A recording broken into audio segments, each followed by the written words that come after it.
네, 4.5 침전 반응 시작하겠습니다. 여기에서 말하는 침전 반응이라는 것은 중학교에서 이야기를 하던 앙금 생성 반응 그걸 생각하면 되겠습니다. 앙금 생성 반응에 대해서 생각을 하시면 되겠고, 이 앙금 생성 반응의 경우에는 결국은 이온 결합 물질 중에서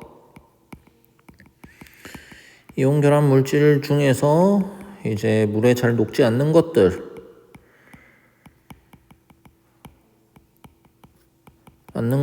대해서 이야기를 한 겁니다.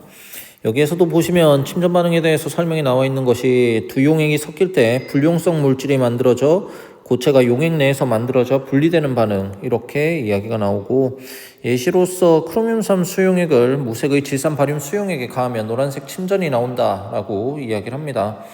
자, 여기에서 크로뮴3 바륨, 자, 얘가 이제 앙금이 생성이 되는 그러한 형태로 언급을 할 수가 있고요. 고체로서 표시가 되어 있죠.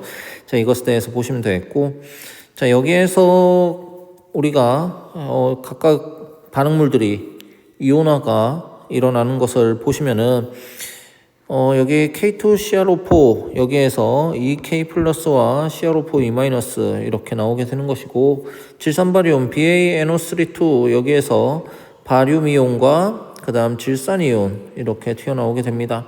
자, 여기에서 이제 나올 수 있는 것들은 가능한 배합 이렇게 지금 표현을 해놨는데, K2CrO4와 그 다음 KNO3, 그 다음 BaCrO4, 그 다음 BaNO32 이렇게 했는데, 여기에서 지금 제가 표시하는 이 두 가지는 원래 반응물이죠. 원반응물이고, 얘도 원반응물이고 이렇게 되는데, 여기에 KNO3와 BaCrO4 이 중에서 어떤 것이 이제 앙금이 생성이 되는지 그런 거에 대해서 생각을 할 수가 있습니다. 자, 여기에서 실질적으로 앙금이 생성이 된 것은 BaCrO4 이것에 대해서 앙금이 생성이 되고, 보통 칼륨 이온이나 질산 이온이 들어가는 경우에는 물에 대단히 잘 녹는 것을 우리가 알 수가 있습니다. 여기에서 결과론적으로 보시면은 구경꾼 이온에 해당이 되는 것은 K 플러스와 NO3 마이너스 이 두 가지가 계속 용액 속에서 이온 상태로 녹아져 있기 때문에 구경꾼 이온으로서 작용을 하는 것이고,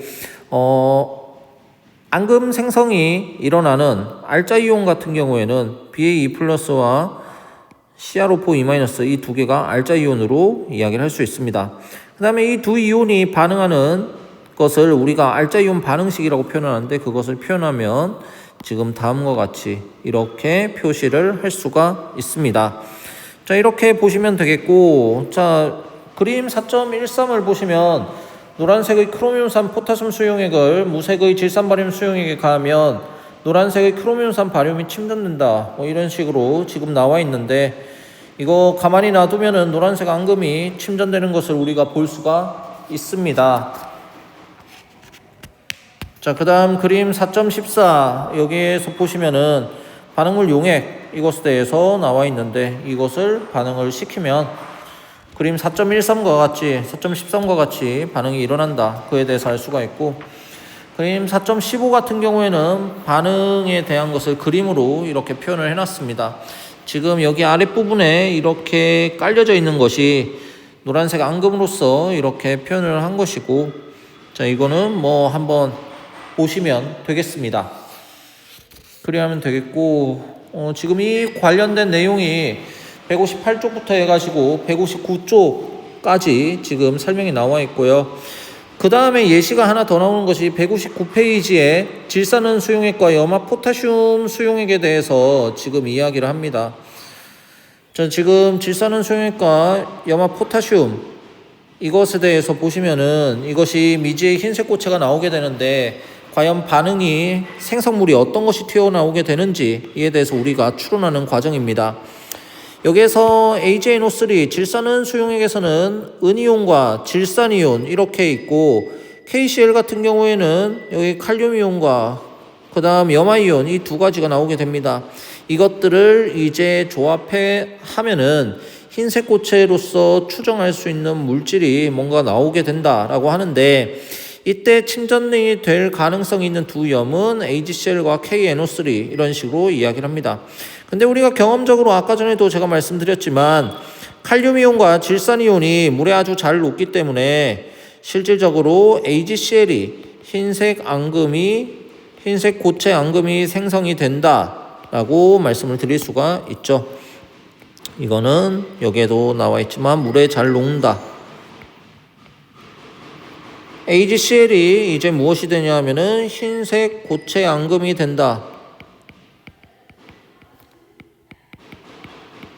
이렇게 이야기를 할 수가 있습니다.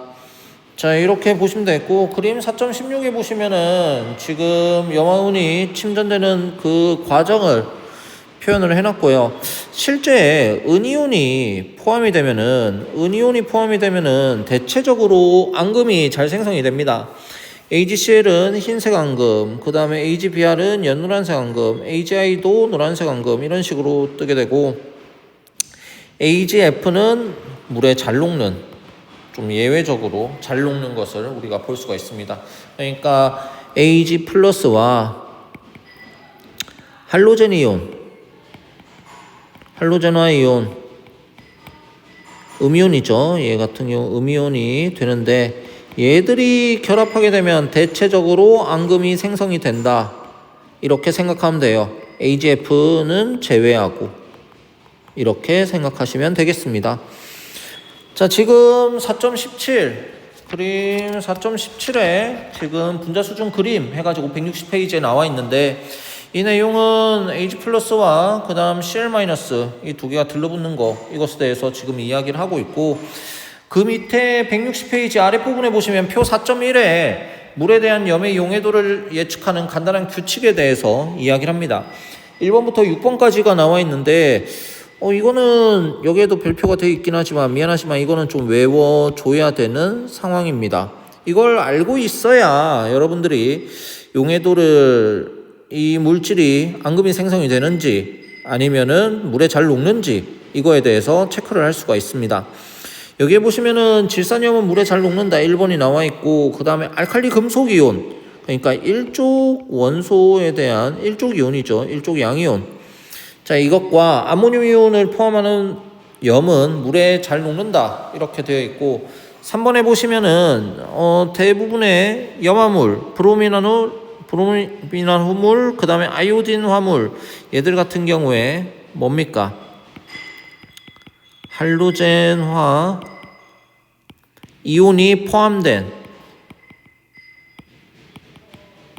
화물이다 라고 이야기를 할 수 있죠. 자, 이것인데 이거 물에 녹는다 라고 하는데, 자, 여기에서 예외 얘기한 것이 아까 전에 얘기했던 Ag 플러스, 그 다음 Pb2 플러스, 그 다음 수은이온, 이것이 포함된 염들은 좀 잘 안 녹는다 라고 이야기를 하는 거죠. 자, 그 다음에 대부분의 황산염은 물에 잘 녹는데, 여기에서 또 예외로 나오는 것이 BaSO4, PbSO4, H2SO4, CaSO4 이러한 것들은 이제 예외로서 이야기를 하고요. 그 다음 대부분의 수산화염은 불용성, 아주 조금 녹는다 라고 이야기되어 있고, 물에 잘 녹는 수산화물은 수산화소듐, 수산화나트륨과 수산화칼륨, 이것에 대해서 이야기를 합니다. 여기에 주어진 것들은 조금 녹는다라고 되어 있고, 자, 그 다음에 6번에 황화, 탄산, 크로뮴산, 인산염은 아주 조금 녹는다 이렇게 표현을 하죠. 얘들도 불용성이라고 이야기를 할 수가 있습니다. 자, 이렇게 보시면 되겠고, 자, 지금 예제 4.8 여기에 나오는 것을 보시면은 162페이지 나와 있는데, 반응 생성물 예측 이렇게 지금 되어 있습니다. 이것에 대해서 예측을 하면은, 자, 지금 KNO3와 BaCl2 이렇게 하면은 우리가 생각할 수 있는 것이 지금 K와 Cl 얘들 만나는 거, 그 다음 BaNO3 2 이렇게 되는 것들 뭐 생각할 수 있는데, 얘들은 다 물에 잘 녹는 것들입니다. 앞에 용해도 규칙 1번부터 6번까지 그거 한번 체크를 해보시면은 얘들은 물에 잘 녹는데, B에서 이 두 물질이 이제 만나게 되면은 문제는 뭐가 됩니까? PbSO4 황산납은 잘 녹지 않아요. 얘들이 이제 앙금으로서 생성이 될 것이고요. 그 다음에 수소나 철, C에서는 수소나 철의 경우가 앙금이 생성이 됩니다. 그래서 얘들이 문제가 되는 거고요. 이것에 대해서 예측하는 것이다. 어떤 것이 앙금이 생성이 되고 어떤 것이 앙금이 생성되지 않는지 이거에 대해서 이야기를 할 수 있어요. 자, 그리고 나면은 이제 4.6 이야기를 하겠습니다. 4.6 한번 종료하고 갈게요.